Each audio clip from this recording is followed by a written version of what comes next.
I was recently told that I was a success story.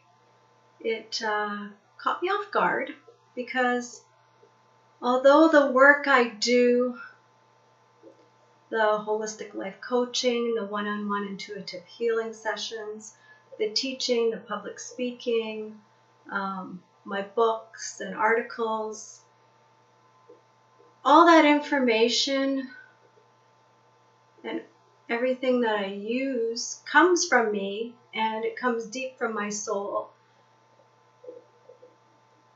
And it's about helping people heal whatever's going on, whether it's some deep, dark trauma, or if it's something more superficial, or you think it's something superficial, because nothing really is superficial.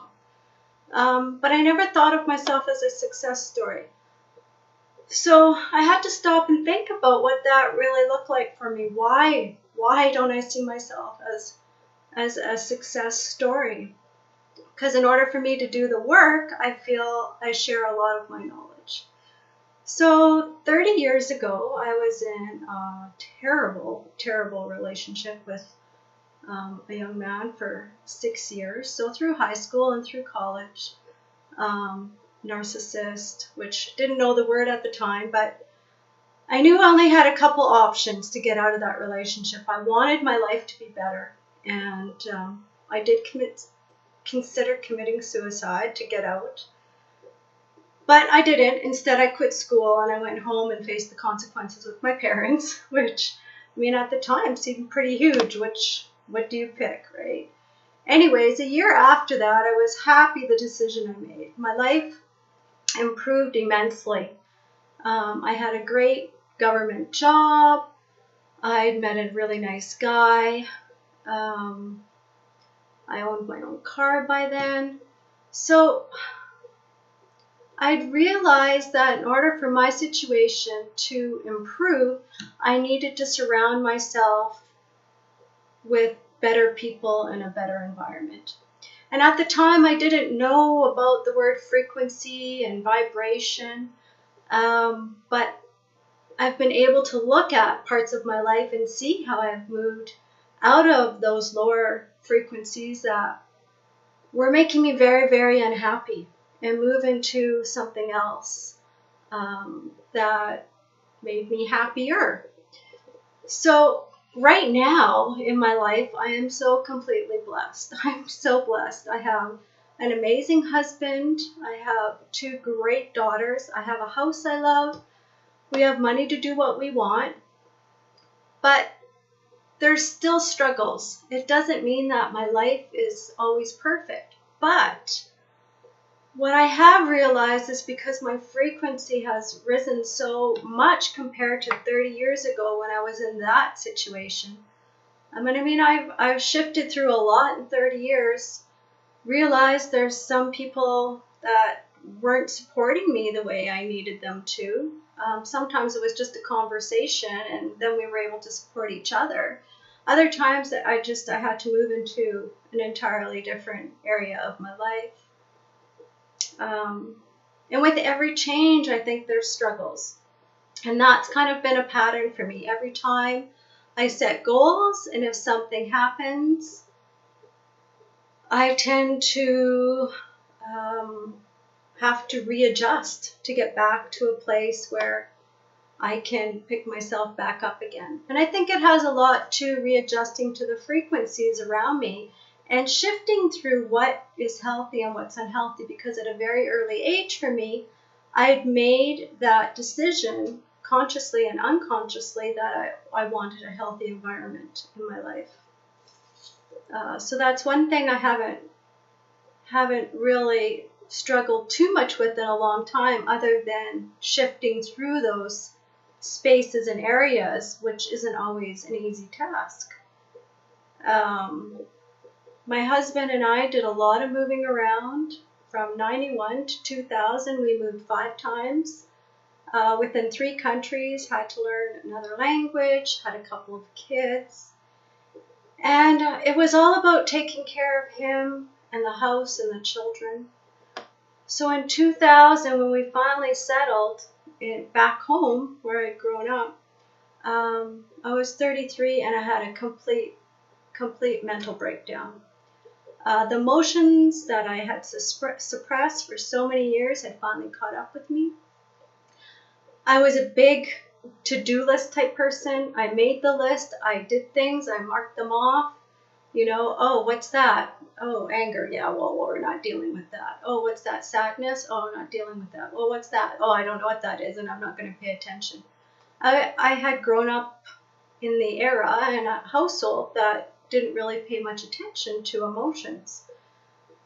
So as I was having this huge meltdown, I was introduced to a lot of the holistic healing that I now do on other people. The breath work and Reiki, craniosacral, visceral manipulation, shamanic practices. My coaching has been more recent, but a lot of holistic practices. So, it's not just about talking about your emotions, it's about finding them in your body and being able to learn how to release them out of your body so that you can move on in your day and it's not something that's causing, IBS issues or colon problems or heart problems with high blood pressure or migraines or headaches. And these are all the physical ailments that you can have, and the list goes on. Then there's other things where we have upper limit blocks. So you get to a place where you set a goal, but you can never reach it. It just never happens because we've unconsciously set some type of limit where we can't progress past that. And I've done that as well. After I finished writing my first book, Moving from the Outside In, and I had a radio show. It was breaking numbers. I couldn't go on my book tour. I quit my radio show. I crashed completely because I'd reached an upper limit that was not allowing me to move past it. And it was expressed for 2 years as like a concussion. My brain just was not functioning. It was just so difficult to go like day by day. There's people I knew that I didn't even recognize anymore. And it was a little scary. It really, really was. And in order to get through those upper limit blockages, I needed to sit in that vibration for a while. And I did coaching because sometimes you can't do these things on your own. Because you get stuck in your own head or your own body, or you find excuses. Easily I could have just said, oh, I'm so burnt out from doing so much. That's all it is. I just need to relax. But that's not what it was. So as I came out of that, I had the opportunity to co-author a book with Karen Klassen called I Am a Brilliant Woman, which hit #1 on Amazon last October, which was awesome. And then I was invited to teach my Reiki course internationally in Mexico, and that was awesome. And then my daughter was graduating from UBC with a Bachelor of Science degree, and we're so proud of her. Oh, and we booked this trip to go to Europe as a family. Well, halfway through Europe, I crashed again.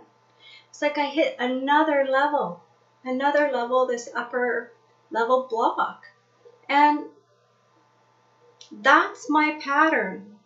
You might have something else that's stopping you, but when I hit that upper level block, it's a physical ailment. So this time I became very tired. I was just exhausted. And I couldn't do anything.